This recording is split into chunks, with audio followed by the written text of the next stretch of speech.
Я приветствую всех. Друзья, устраивайтесь поудобнее в кресле, потому что сегодня речь пойдет об Алексее Арестовиче. Мне пришло очень много запросов сделать видео по поводу происходящего в контексте него. Да, в принципе, и появился инфоповод сейчас. Давайте начнем с самого начала. Я хочу многим, кто не знает, а этого не знает 90% людей, особенно тех, кто на меня не подписан, я хочу вам рассказать вообще, как все начиналось. Вы прекрасно помните, как Арестович появился в инфополе. У него было несколько попыток, это было давно, частично в шоу Савика Шустера. Добрый вечер, студия, добрый вечер, уважаемые гости и телезрители. У микрофона та самая новая политическая сила, которая в этой стране появилась. Это громадская инициатива «Долой всех». И я вам скажу, что это не только те люди, которые на Майдане. 8-й день. Не сегодня, а 8-й день мы здесь стоим. А это еще очень много людей, самых разных по всей стране. Мы разные, у нас разные интересы, но нас объединяет две вещи. Первое – это любовь к Украине. И вторая – желание убрать от власти всю нынешнюю политическую элиту.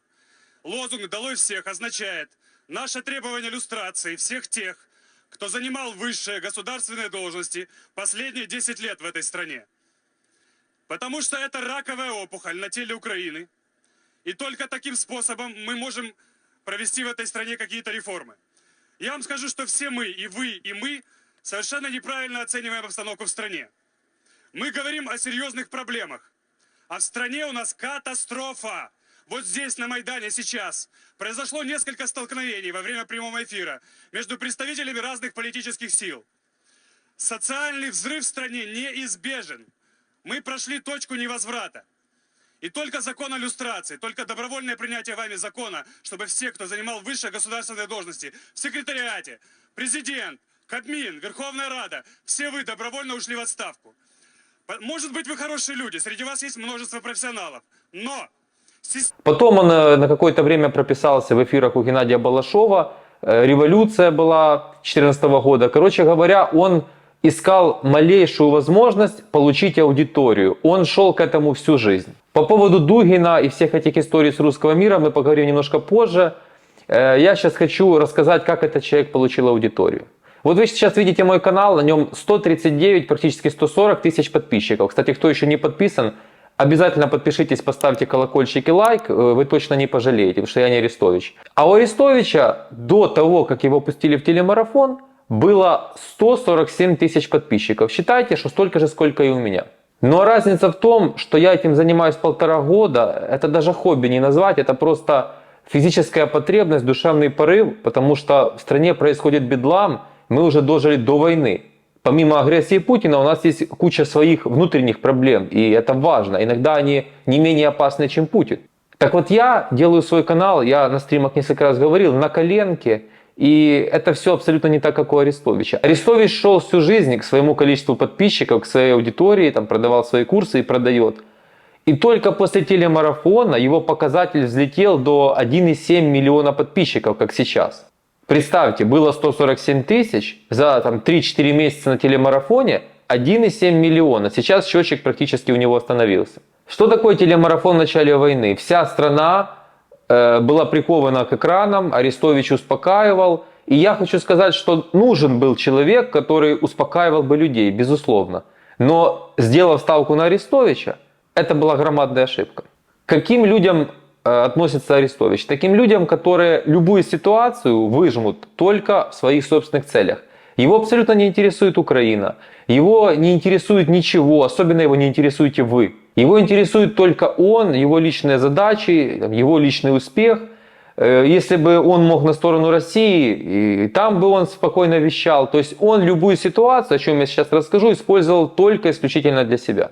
Что происходит сейчас? У него открытый конфликт с Алексеем Даниловым. Это глава СНБО. Глава СНБО – это невероятно серьезная, важная должность в стране. И Данилов говорит очень много странных вещей, неподобающих действительно человеку на такой должности. Короче говоря, он открыто угрожает блогерам, людям, у которых просто другое мнение. Он, я не хочу повторяться, я сейчас размещу, на паузе можете почитать, написал пост, фактически с угрозой и с прямым намеком на Арестовича. Но у Данилова есть такая привычка, он не называет фамилию, он только намекает. Но поверьте, в том посту было не только об Арестовиче. Арестович довольно жестко ему ответил, и, можно сказать, даже по делу.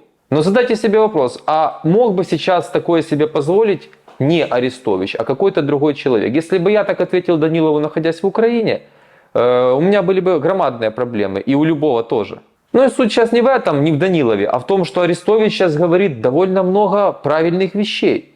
О том, что Бахмут это ошибка, там про военные некоторые вещи, про то, что 91 год это нереальная задача сейчас. То есть сейчас он говорит правду. А почему же тогда он не говорил правду, находясь на работе в офисе президента, будучи спикером в начале войны? А я расскажу вам. Арестович когда-то был порохоботом.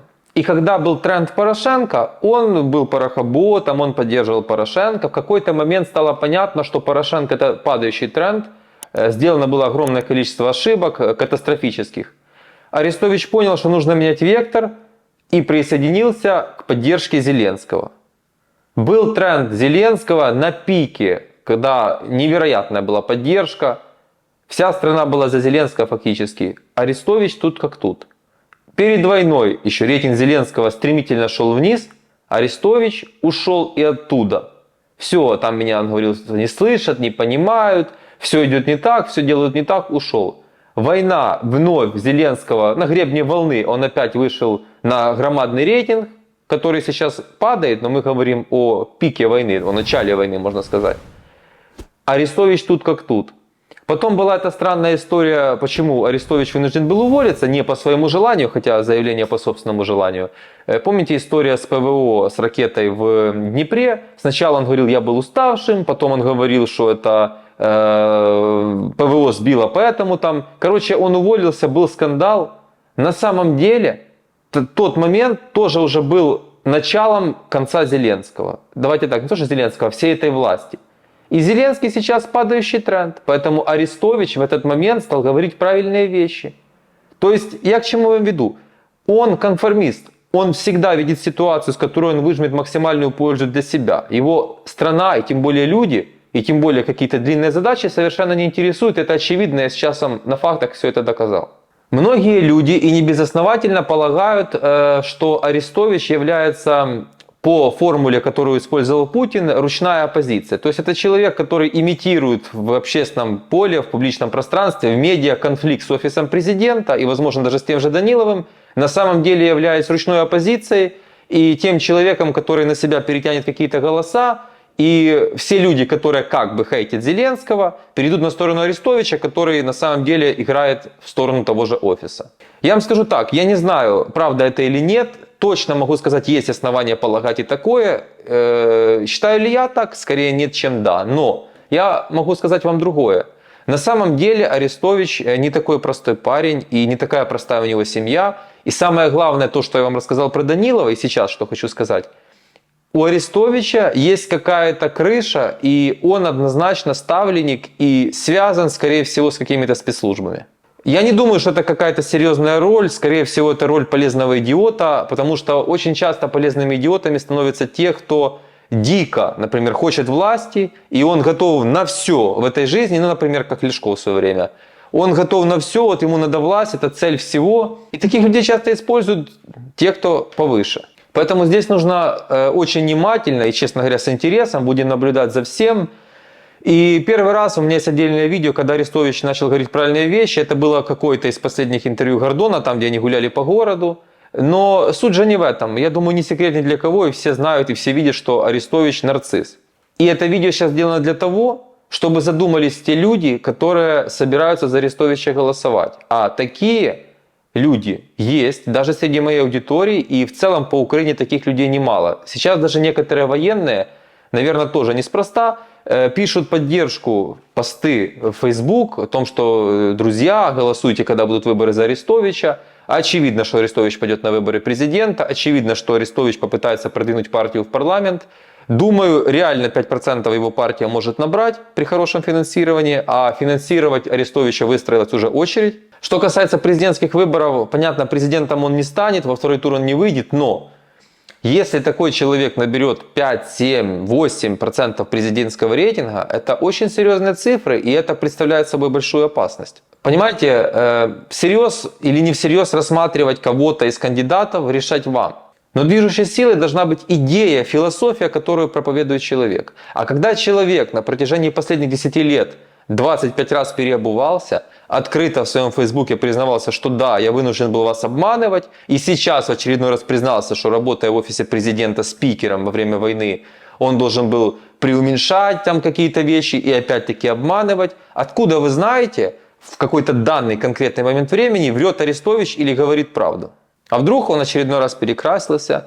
А вдруг действительно это ручная оппозиция ОП, хотя я лично в этом сомневаюсь?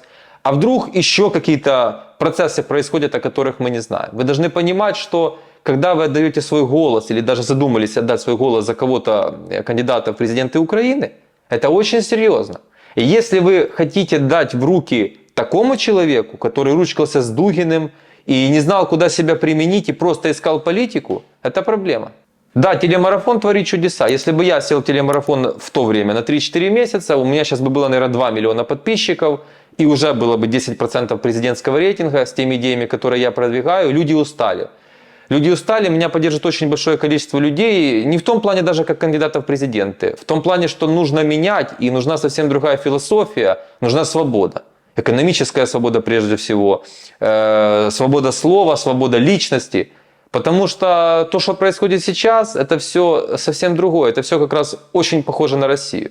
И, кстати, да, очень многие считают, что проект Арестович – это тот проект, который на себя стянет тех, кто еще, я не говорю ватников или сторонников русского мира, ну, скажем так, околоплавающих. Например, я заметил тех, кто фанатеют от такой мрази, как Мураев, довольно часто поддерживают Арестовича. И вы помните такой момент на одном из шоу, кажется, Шустера, когда Арестович зашел в студию, они там очень тепло, поприветствовали его очень тепло Мураев.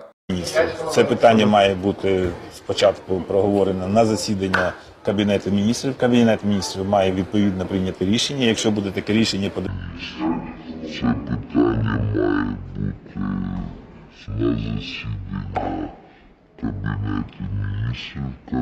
Поэтому, завершая, я считаю, что Арестович реально сейчас говорит очень много правильных вещей. Но говорить правильные вещи должен настоящий лидер и не фейковый человек, а реальный лидер и кандидат в президенты, тем более, всегда одинаково, в соответствии с идеологией. А не сегодня мне выгодно, я скажу одно, а завтра у меня работодатель, я скажу другое, или мне невыгодно. Человек, который, повторяю, за 10 лет 25 раз меняет позицию, это кто угодно, но не кандидат в президенты Украины. Это, возможно, хороший продавец курсов, возможно, психолог, разведчик, летчик и все его ипостаси, актер, но точно не президент. Твоя лодка? А там внизу в кустах. Где?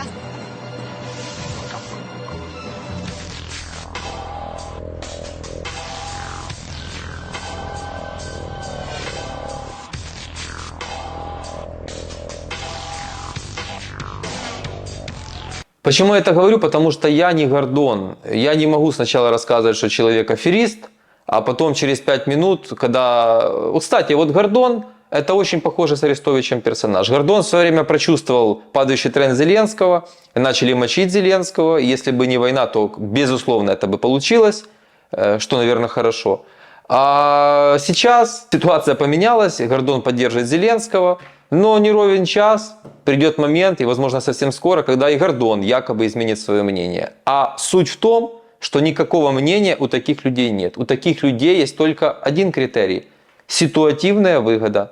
Сейчас, что выгодно лично для меня? И с финансовой точки зрения, с точки зрения влияния, а не заработать без себе проблем. К сожалению, в Украине есть позорное явление, когда ты можешь себе заработать проблем, просто не поддерживая правильного кандидата. Думайте, делайте свои выводы, обязательно пишите комментарии, что вы думаете по поводу всего сказанного, и обязательно подпишитесь на мой канал, это важно. Спасибо, пока.